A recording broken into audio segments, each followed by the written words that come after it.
महाराष्ट्रामध्ये यंदाच्या संपूर्ण खरीपाच्या मोसमामध्ये जो काही पाऊस पडला, सातत्याने जी अतिवृष्टी झाली, त्यामुळे मोठ्या प्रमाणात शेतीचं आणि शेतकऱ्यांचं नुकसान झालं. पिकांचे नुकसान झालं, जनावरांचं नुकसान झालं, काही ठिकाणी घरांचं नुकसान झालं, गोठ्यांचं नुकसान झालं. जे काही ग्रामीण भागातलं पब्लिक इन्फ्रास्ट्रक्चर आहे त्याचंही नुकसान झालं. आम्ही देखील वेगवेगळ्या ठिकाणी प्रत्यक्ष जाऊन या परिस्थितीची पाहणी केली. सातत्याने शेतकऱ्यांशी आम्ही चर्चा केली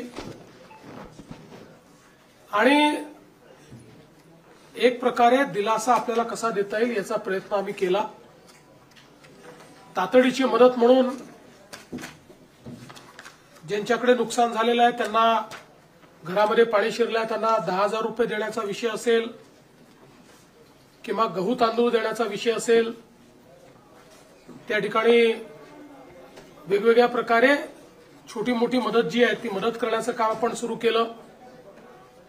अगदी तातडीनं 2200 कोटी रुपये रिलीज करून क्रॉप कम्पेन्सेशनचा पहिला हप्ता जो काही आहे तो त्यांना मिळावा या संदर्भात आपण काम चालू केलं.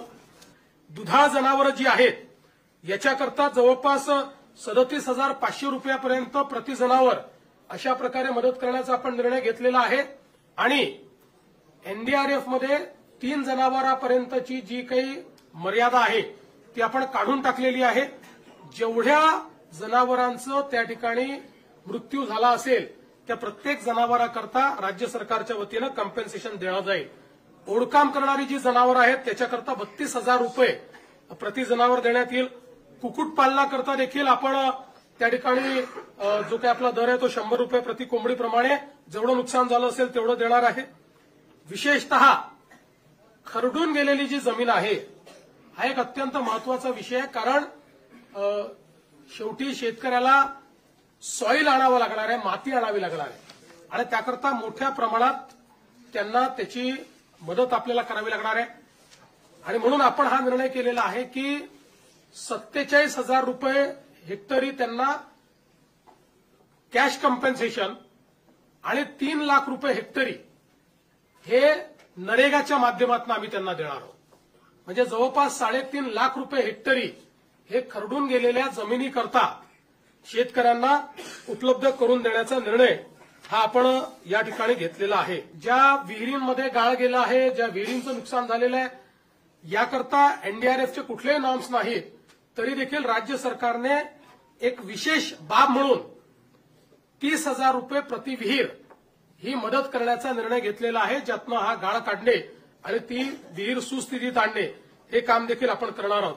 जे काही इन्फ्रास्ट्रक्चरचं नुकसान झालं आहे ग्रामीण भागामध्ये त्याकरता 10,000 कोटी रुपये इन्फ्रास्ट्रक्चरच्या नुकसानीकरता आपण उपलब्ध करून देणार आहोत.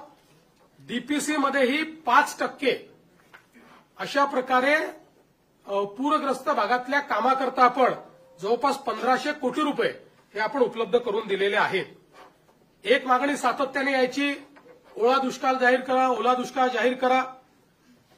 त्या संदर्भात आम्ही जी घोषणा केली होती त्यानुसार त्या सगळ्या उपाययोजना आपण त्या ठिकाणी करणार आहोत, ज्यामध्ये जमीन महसुलात सूट असेल, कर्जाचं पुनर्गठन असेल, शेतीशी निगडीत कर्जाच्या वसुली स्थगिती असेल, कृषी पंपाच्या चालू वीज बिल तर आता लागतच नाही, त्यामुळे तो विषय संपलाय.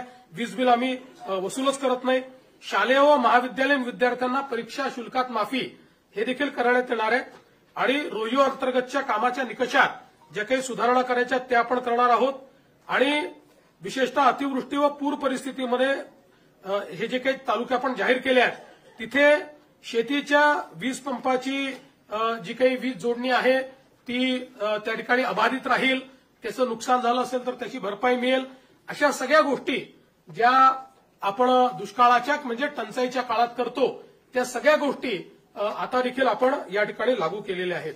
तर क्रॉप कम्पेन्सेशनच्या संदर्भात आपल्याला कल्पना आहे की या ठिकाणी साधारणपणे एनडीआरएफच्या नियमाप्रमाणे 8,500 रुपये आपण या ठिकाणी कोरडवाहूला देतो, हंगामी बागायतीला 17,000 रुपये हेक्टर देतो आणि बागायतीला आपण 22,500 रुपये हेक्टर देतो.